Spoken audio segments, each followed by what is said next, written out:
Hello, period 4 physics. I'm David, I hope you know me by now. So, as many of you know, I play the violin, and in the past 4 months, I've been especially interested into a lot of the physics that go behind how this dumb instrument makes a sound. So this field of science is called acoustics, and for this project I will be giving a very much surface level explanation as to how the small vibration of a string turns into what we hear. For this demonstration I'll be using my instrument, a violin. So what is sound? To answer that question, I'll have to first introduce the types of waves. So there are two types of waves, being transverse waves and longitudinal waves.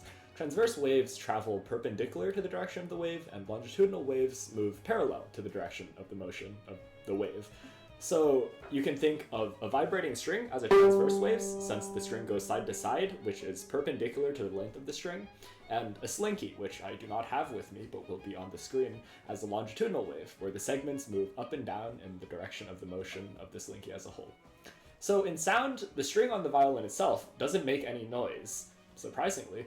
The vibration of the string is transferred to the air, and then this causes the air particles to compress and rarefy, which pretty much just produces a longitudinal wave, which is the areas of high and low compression in the air, and that gets transferred to our ears, and then something happens. I don't know human anatomy. So in this explanation, I've skipped quite a few steps, so let's go back to the beginning, and I'll start the explanation with the vibration of the string. So to preface my following explanation, longitudinal waves are often represented by graphs of high and low pressure, like this one below. You see how this wavelength, or this peak right here, corresponds to this area of high pressure here, and then this trough here corresponds to this area of low pressure. So this kind of makes some representations of longitudinal waves look like transverse waves, but they're not. Ignore this right here, that's just showing how they correspond, but sometimes you'd see longitudinal waves represented like this thing below.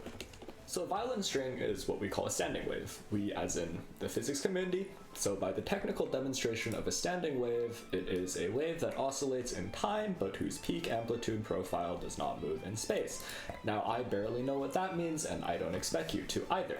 So I have used about all of my brain power left to prepare a very nice Desmos demonstration. So this first wave you can think of either as a transverse or longitudinal wave, it doesn't really matter. All you need to know that it is changing position as time goes on. So I'll call this C slider a slider for time passing. So as I move this, the wave travels in a certain direction. And this other one will be of a standing wave, and you'll notice something different happening. Instead of actually moving in a direction, the wave oscillates up and down. And pretty much this is exactly what a string instrument does. If you focus on one of these segments on the string, like maybe around right here, from this node to this node right here, a string is going to vibrate back and forth, pretty much just like that. And this would be a lot easier to demonstrate on a bigger instrument like a bass or cello, because the frequency of the string is much, much lower. But if you slow this down a lot, you can see the string vibrating back and forth, side to side, just like that on the screen. Welcome to my new janky camera setup. So I've established that plucking the string will cause it to oscillate in a sort of sine curve shape, like that. But that doesn't consider one of the most crucial part of the violin, the bow. So the part of the bow that contacts the violin is called the bow hair, and it has a lot of friction because we like to slather it with rosin every time we play, and this causes it to stick to the string. So given what we've learned this year, we all know that the coefficient of static friction is greater than the coefficient of sliding friction.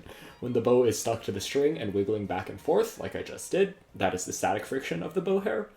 But when the tension of the string goes past the threshold of that static friction force, the string slips, creating a vibration, and that is the part that we actually hear.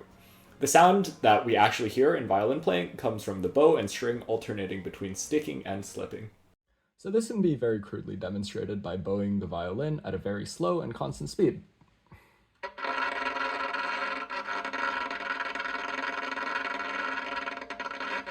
Notice how you can kind of make out the individual clicks and how it kind of sounds like a chainsaw.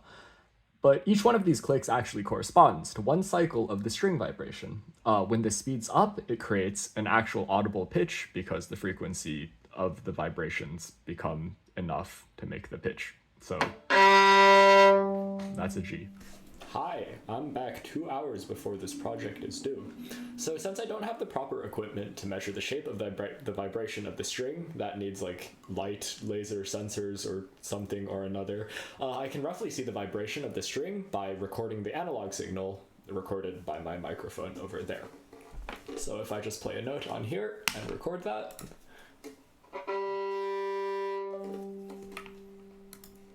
I can take this and then I can zoom in a lot, and then I will be able to see all of this.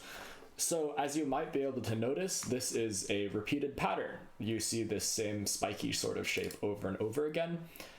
And from before, one period or one cycle of this spiky shape is actually going to be one of the clicks that we hear as the string alternates between sticking and sliding with the bow hair. This goofy looking waveform is a result of the friction of the bowing plus a lot of resonance and harmonics that I definitely don't have the time to talk about.